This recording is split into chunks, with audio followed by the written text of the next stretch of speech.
tokrat v občinskem informatorju. Stanovalci na Engelsovi v stiski zaradi nedostopne intervencijske poti. Odzivi pristojnih služb na problematiko Engelsove ulice. V Lenartu odprli novo bivalno enoto socialno-varstvenega zavoda Hrastovec. Vseslovenski nacionalni karierni sejem za iskalce zaposlitve in delodajalce. Na Destrniku kolesarili za dober namen. Desus in Dobra država predstavljata listo za evropske volitve. V Mariboru podelili nagrade športnikom leta Maribora 2023. Lepo pozdravljeni. Tokrat začenjamo z nekoliko bolj perečo temo, namreč na nas so se obrnili stanovalci večstanovanjskih objektov na Engelsovi ulici od številka 42 do 52 v Mariboru. Globoko so razočarani, saj zaradi gradbišča v njihovi bližini nimajo več interventne poti. Hkrati pa se vse bolj manjša njihovo dvorišče. Poglejmo. Gradbišče na Engelsovi ulici v Mariboru je vse večje. Gradijo se namreč novi bloki. To pa je prineslo skrbi za tamkajšnje stanovalce, saj je intervencijska pot praktično onemogočena. Na JMSS so nam zagotovili, da bojo uredili interventno pot, katera mora biti že po pravilnikih in zakonih. Z tega ni nič, tako da smo se odločili stanovalci, da moramo sami ukrepati pa vzeti stvari v svoje roke. To vse prepočasi teče. S prvo težavo so se soočili že pred tedni, ko je bilo gradbišče še precej manjše od danes. Zdaj imajo le še poglobljene stiske in skrbi. Smo imeli požar tudi tukaj v enem od vhodov. Gasilska vozila niso morala dostopati do samega vhoda oziroma do tega mesta požara. Z zadnje strani bloka ni bilo mogoče zaradi tega, ker je teren premehki za cisterne. V tem trenutku je nemogoče, da bi gasilsko vozilo pripeljalo do blokov. Strani so drevesa, tako da tudi dostop s tiste strani ni mogoč. Pred dnevi je po stanovalko prišlo reševalno vozilo, ki se le s težavo prebilo do bloka. Poleg tega, da se stanovalci počutijo ogroženi, opozarjajo tudi na druge težave. Mi smo se včeraj vrnili z dopusta, moraš te velike torbe in vse nakupe pravzaprav dostavljati. Če bi moral slučajno kupiti kakšno pohištvo ali karkoli, belo tehniko, je nemogoče dostaviti, da ti je kdo do vhoda. Pa potem so ogrožena življenja, pa kvaliteta življenja pada zaradi hrupa, pa otroci ne morejo biti varno zunaj, vse je drugače, kot je bilo prej zamišljeno, parkirnih mest tako ni dovolj. Sprašuje se, kaj še sledi. Že danes je včasih zelo težko najti parkirno mesto. Žalosti jih dejstvo, da se v nekaj tednih ni našlo rešitve. Smo z večjimi apeli to zahtevali, še nismo dobili nobenih konkretnih odgovorov.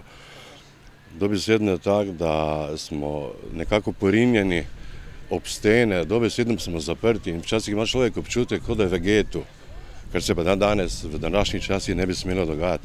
Zdaj, če vidite, se za gradbiščem, oziroma se samo ograja, ki ograjuje tole gradbišče z stanovanjskim blokom oddaljenih dobesedno niti 10 metrov, kar pa ni v skladu po moje z nobenimi pravili. Javni medobčinski stanovanjski sklad Maribor je sicer aprila opozoril stanovalce na naslovu Engelsova ulica 42 do 52, da do ponedeljka 22. aprila odstranijo vse parkirane avtomobile za zelenice ob vhodih.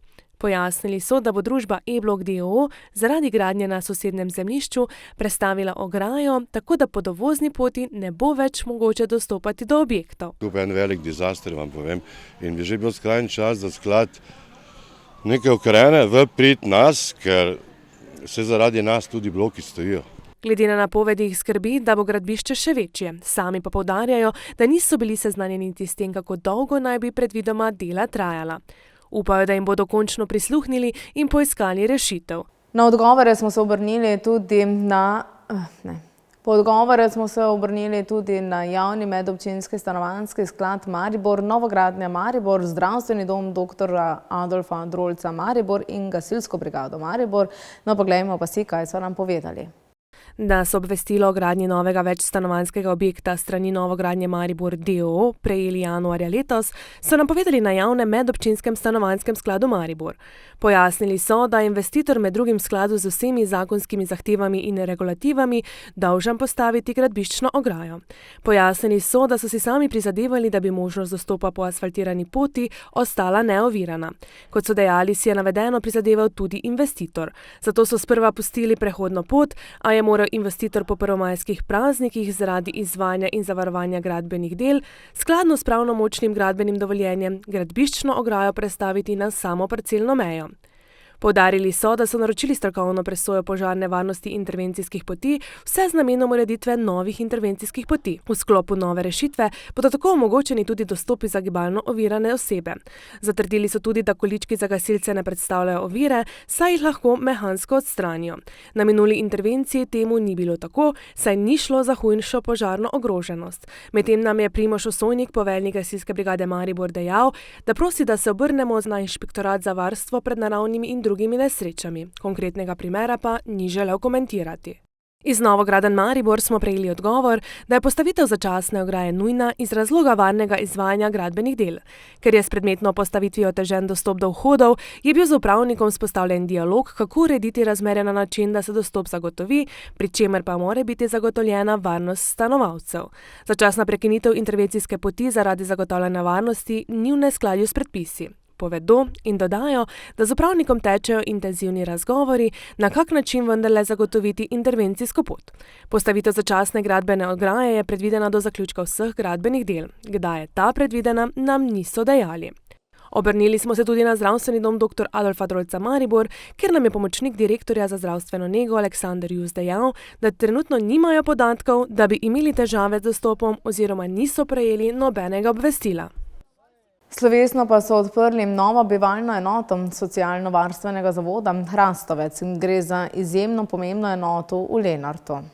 Socialno-varstveni zavod Hrastovec ima po novem v Lenartu varovano naselje 9 hiš, kar 7 jih je namenjenih bivanju, 1 aktivnostim družabništva, delovne terapije in fizioterapije, 1 pa podpornim službam. V Sloveniji je to prvi primer takšne gradnje in oskrbe. Uredili res okolje, v kateri lahko izvajamo najzahtevnejšo nego, tudi ljudje z stanju demence, lahko tu živijo, lahko grejo iz hiš in se gibljajo po celotnem območju, tudi čez območje recepcije lahko grejo v spremstvu v okolje, tako da res so na varnem in zaščitene in lahko si svoje življenje bolj izpolnijo kot pa v vseh ostalih domovih starejših in pa tudi v našem, ker vemo, da so zaprti v neke manjše enote z kakšnimi manjšimi izhodi, ampak to je tudi to je kvaliteta življenja za te ljudi, bo to precej večja. Notranja razporeditev prostorov je zasnovana kot domače ognjišče, v središču hiše je dnevni prostor s kuhinjo, jedilnico, dnevno sobo, garderobo in internet sobo, okrog osrednjega prostora so spalnice,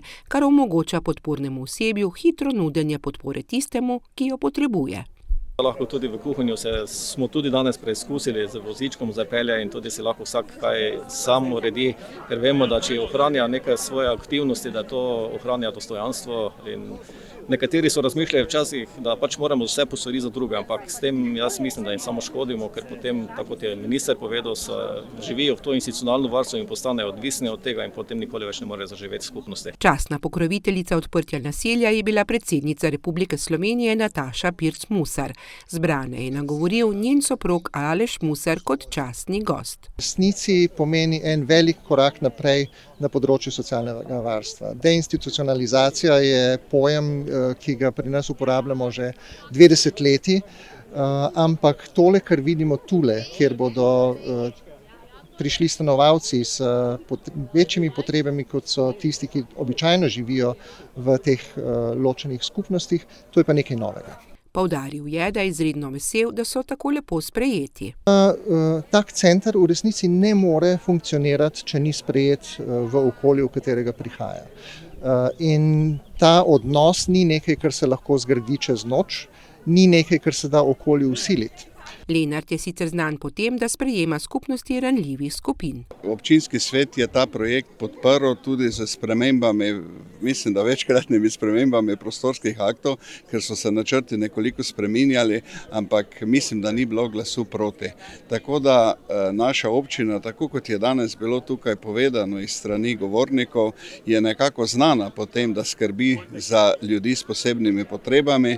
Tukaj imamo ne samo zavod Hrastovec, imamo tudi 2 domova za starejše, tudi zavod Polž, enoto Mravlja in lahko smo ponosni na to. Naselje je blizu doma starostnikov, zdravstvenega doma ter blizu centra Lenarta, tako bodo imeli vse pomembnejše ustanove na dosegu roke.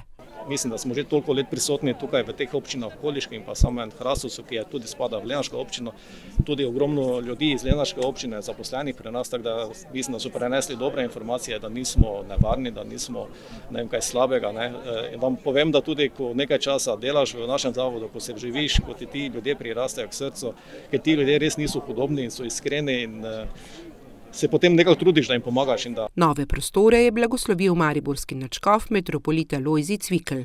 Med govorniki je bil tudi minister za solidarno prihodnost Simon Maljevac. Pomemben korak naprej, kvaliteti bivanja za vse. Govorimo o obliki deinstitucionalizacije. To pomeni, da osebe živijo v manjših enotah, so vpete v skupnost in vsaka izmed teh hiš bo njim predstavljala dom. In to je smer, v katero želimo tudi razvijati v prihodnje to področje. Verjamem, da si bo marsikdo tudi iz tujine ogledal to naselje, v katerem smo trenutno, in da bo tudi v prihodnje primer dobre prakse. Investicijo vredno 5 milijonov evrov je financiralo Ministrstvo za solidarno prihodnost, ki je dalo 4 milijone, milijon pa zavod. Ta zavod bo sicer sam financiral opremo v hišah, trenutno je opremljena ena.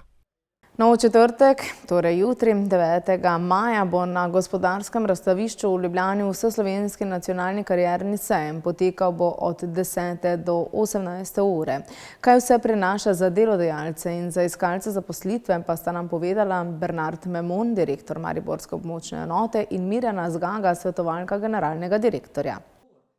Na Zavodu za zaposlovanje so se odločili, da bodo imeli čim več sejemskega dogajanja, saj lahko tako iskalci zaposlitve in delodajalci lažje pridejo do osebnega stika. Ker se tega zavedamo, da je ta sejemska dejavnost eno izmed zelo pomembnih ključnih orodij, da se stanje na trgu dela izboljša, smo se odločili, da bomo poleg vseh sejmov, ki jih seveda organiziramo, in ti termini seveda tudi ostajajo, organizirali vseslovenski nacionalni sejem na gospodarskem razstavišču v Ljubljani, ki bo jutri 9. maja in bo potekal na gospodarskem razstavišču od 10. do 18. ure. In zakaj prav vseslovenski karierni sejem? Namen je, da na eni točki pridobimo čim večje število delodajalcev, v našem primeru jih bo približno 200, med 200 in 210, in da so zastopane vse regije. Tako strani delodajalca, tako iskalcev zaposlitev, tako vseh udeležencev, in da imajo le ti možnost na enem mestu opraviti razgovor z večjimi delodajalci, pridobiti čim več informacij strani zakonodaje, bom rekel tudi glede povpraševanja po posameznih poklicih pri delodajalcih, potem tudi glede naših usposabljanj, ki jih vodimo na zavodu, izobraževanj. Prav tako več informacij o poklicni rehabilitaciji za zaposlovanju tujcev, oseb z migrantskim ozadjem. Poudaril je še, da je demografska slika v Sloveniji takšna, da imajo trenutno težave na trgu dela. Število rojstev smo v zadnjih 30 letih skoraj razpolovili. Vendar ravno zaradi tega, ker se na zavodu zavedamo, da tudi če bi danes ustvarili idealno okolje na področju demografije, bi rezultati prišli šele čez 20-30 let.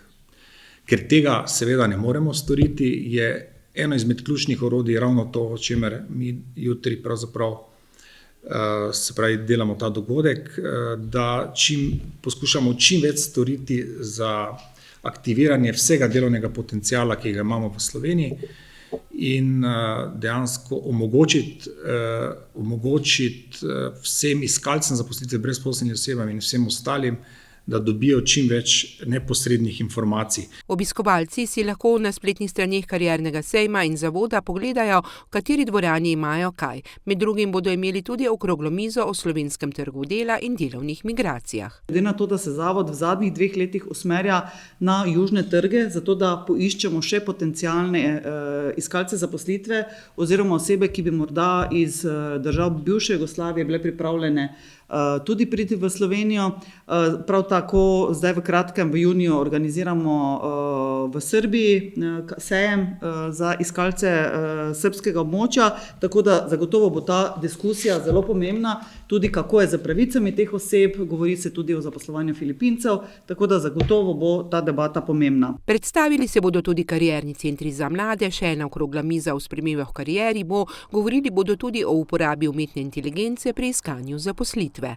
Tudi s tem se srečujemo na Zavodu za zaposlovanje, da znotraj iskanja zaposlitve umetna inteligenca iskalcem zaposlitve vse več pomaga in je izziv na strani kadrovikov, kako s pomočjo te umetne inteligence prepoznati res dejanskega posameznika. Imeli bodo še druge tematike, od obvladovanja stresa, postavljanja meja med zasebnim in poslovnim, izgorelosti, izzivih mladosti, karierni poti kot procesu, aplikaciji Magda in še mnogo drugega, tudi pripravo na razgovor in predstavitev podjetij. Sedaj pa na Destrni, kjer se je zaključila zadnja etapa kolesarjenja v okviru dobrodelnega projekta SLS kolesari za dober namen. Podrobnosti pa v prispevku. Lana Nina je mlado dekle, ki se ji je življenje v trenutku obrnilo na glavo, ko je padla s kolesom med izletom s svojim fantom. Kolesarila sta po neki vasi proti Dunaju. Na eni vaški cesti, tako rekoč brez avtomobilov, vsega prometa, se je zgodila nesreča, zaplet s kolesi, Lana je nesrečno padla, priletela v en in edini avto, ki je prišel nasproti z glavo, ampak čelada, vse je bilo, ne, tako da in so se ji potrgali vsi možganski povezovalci za vse, kar imamo, ne. Tako da napovedi so bile zelo slabe, no. In je bila en teden na Dunaju, pa smo jo premestili v UKC, tam je bila 2 meseca, pa na Sočo na terapije, ne. Zdaj ima urejeno osebno asistenco. Da bi čim boljše okrevala in imela čim bolj kakovostno življenje, pa potrebuje tudi redne terapije. Terapevti, kot so neurofizioterapevt, logoped, delovni terapevt, te pa plačamo, ne? To pa pač Lana obiskujejo na domu ali pa jo mi vozimo v Ljubljano. Lana Nina si zelo prizadeva, da bi se spet naučila govoriti, da bi bila čim bolj mobilna in samostojna. Spomin za mišice ji še vedno deluje, ona dela te ponovitve, ki se od nje zahtevajo. Se pa to dela bolj počas, bolj s previdnostjo, Lani možgani počasneje sprocesirajo pač te signale, ne. Tako da ogromno vaje, ogromno te hrane za možgane, no. Kakor to nehaš, je konc, ne. Dekle je dovzetno, a pri tem potrebuje prav tako še veliko redne vaje. A se ti dobro počutiš? Lepo povej. Dobro se počutiš, ampak treba je požreti slino, ne, to sva rekla. Še enkrat povej.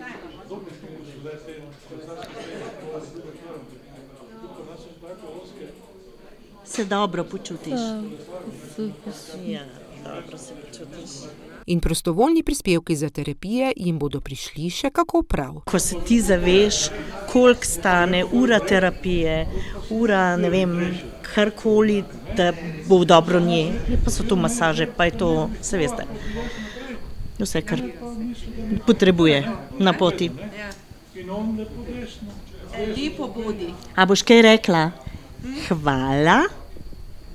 Reci. Hvala. Slovenski ljudski stranki so se odločili, da del volilne kampanje namenijo za dobrodelen namen, pri tem pa so iskali navdihujočo zgodbo in našli Lano Nino. Se pravi, ko se ti življenje povsem podre in ko pokažeš, da tam ni vsega konec, da se da za neko vero v življenje, za nekim trudom narediti nekaj velikega, se mi zdi, da je to nekaj takega, kar je vredno sporočiti tudi širši javnosti, ker če kdaj v današnjem času potrebujemo vir navdiha. Njihova dobrodelna akcija je zastavljena tako, da kolesarijo po občinah. Se pravi, za vsak prevožen kilometer imamo donatorja, ki želi biti anonimen. Ta donator daruje Lani Nini 25 evrov. Zdaj prekolesarili smo okrog 538 km in zbrali nekaj manj kot 13 500 evrov za Lano Nino. Ves čas pa spodbujamo k dobrodelnosti tudi druge, torej kdor želi, je na spletni strani vedno informacija, da lahko nakaže denar Lani Nini, nakaže ga direktno na društvo, ki je ustanovljeno za ta namen in potem to društvo potem kot humanitarno društvo nakaže ta denar Lani Nini za pomoč pri njeni rehabilitaciji. Po Destrniku je z njimi dobrodelno kolesaril tudi nekdanji državni poslanec in nekdanji župan Destrnika Franc Pukšič, ki zdaj kandidira za evropskega poslanca. To je bila dobrodelna akcija, kolesarjenje za Lano, tudi ona je bila nekoč kolesarka, žal se je ponesrečila, ampak kot vidite, resnično se trudi, da bo probala živeti življenje, koliko se seveda da kvalitetno. Tako tudi on upa, da bo Lana Nina lahko napredovala do te mere, da ji bo boljše in da bodo dobili čim več prispevkov zanjo. Desus in Dobra država sta se predstavili skupno kandidatno listo, s katero bodo nastopili na junijskih evropskih volitvah. Nosilec bo nekdanji dopisnik Radiotelevizije Slovenija Uroš Lipušček, na listi bodo še nekdanji novinar Drago Bulc, ekonomist Brugomir Kovač in igralka Saša Pavček. Na volitve pa se stranki podajata z geslom Čas je za razum. Desus in Dobra država so se odločili, da združijo moči pri kandidaturi za evropske volitve. Da imamo verjetno najboljšo listo, to trdim odgovorno, imamo različne profile, zelo izkušene ljudi, profesore, recimo profesorja Bogomirja Kovača z Ekonomske fakultete v Ljubljani za gospodarski program. Šli smo multidisciplinarno, imamo tudi Sašo Pavček iz kulturnega življenja, potem imamo člane Desusa in tudi Dobre države. Poudarjajo, da so njihovi kandidati za evropske poslance kompetentna imena. Mislim, da smo uspeli sestaviti zelo kompetentno ekipo, ki zadeve obvlada globalno in lokalno. Zakaj je to pomembno? Zaradi tega, ker časi, ki so pred nami v Evropski uniji, bodo ne samo turbulentni, ampak bom rekel zelo odločilni. In vkolikor se v globalnem svetu Evropa ne bo postavila drugače, ne bo bolj konkurenčna. Zakaj odločitev za nastop na evropskih volitvah stranke Desus? Je bil naš cilj, da se pravzaprav pričnemo z novimi akcijami. Od mojega prevzema v lanskem letu 2. marca smo v celoti stranko konsolidirali, postavili nove ali obudili stare občinske odbore. Tako imamo 90 občinskih odborov in 11 pokrajinskih odborov v celotni Sloveniji. Opazujemo rast članstva. Poudarjajo še, da so kandidati skupne liste v večji meri iz civilne družbe, med njimi pa da je manj tistih, ki so politično opredeljeni. Minuli ponedeljek pa je potekala prireditev izbora športnika Maribora 2023. Podeljenih je bilo več nagrad, no najšportnica leta pa je postala Tajra Barada, najšportnik leta pa je postal tekvondoist Žiga Zagoranski. V ponedeljek 6. maja je potekala prireditev izbora športnika Maribora 2023. Sem izjemno ponosna na svoje dosežke v letu 2023 in sem sigurno zelo vesela, da sem bila nagrajena tudi za športnico leta Maribora. Še posebej zato, ker imamo toliko izjemnih športnic in tudi športnikov, je zame to res pomembna nagrada. Tekvondoist Žiga Zagoranski je po končani prireditvi povedal, da minula sezona nikakor ni bila lahka, a je uspehe dosegal z izjemno podporo trenerjev in celotne spremljevalne ekipe. Jaz mislim, da še samo navzgor. Jaz pravim, da si lahko vsak dan, vsak teden, vsak mesec boljši. Vsak dan lahko daš 1% več od sebe in se izboljšaš za 1%, tako da gledam samo navzgor. Na začetku dogodka, ki je potekal v letnem kinu Minorit, je sicer najprej spregovoril predsednik Športne zveze Maribor Tomaž Barada, ki je za minule dosežke mariborskih športnikov izrazil hvaležnost in se s ponosom spomnil uspešnega festivala Evropska mladine, ki je v Mariboru potekal konec lanskega julija. V prvi vrsti moram priznati, da ko dobiš priznanje za najtrenerje, je to vsekakor ena posebna čast. Je pa res, da vedno sem v malem dvomu, je prav, da predsednik Športne zveze pridobiva takšno priznanje ali ne. In moram priznati, da se nisem sam nominiral, ampak da je to bila odločitev strokovnega sveta glede na rezultate, ki so jih moji športniki dosegali. Lahko samo rečem, hvala vsem, ki so glasovali zame in hvala vsem, ki verjamete v naše športnike in v naš klub kot tak. Najboljša ženska ekipa v letu 2023 je odbojkarski klub Nova KBM. Najboljša moška ekipa pa odbojkarski klub Ajvent Maribor. Najprej najlepša hvala in pa tudi, da se je ta naš trud nagradil z tem priznanjem in normalno hočemo ostati na vrhu. Tako da tukaj je vsekakor za prihodom novega sponzora Ajventa in pa gospoda Kustra, novega predsednika, se začenja nova zgodba, da bomo lahko nadaljevali to, kar smo začeli. Kaj pa se dela, da povem, da to dejansko fantje treniramo 5 ur dnevno, 2 uri treninga, dopoldan 10-12, popoldan 5-8, vmes video analiza, zvečer masaže, ki jih morajo fantje oddelati.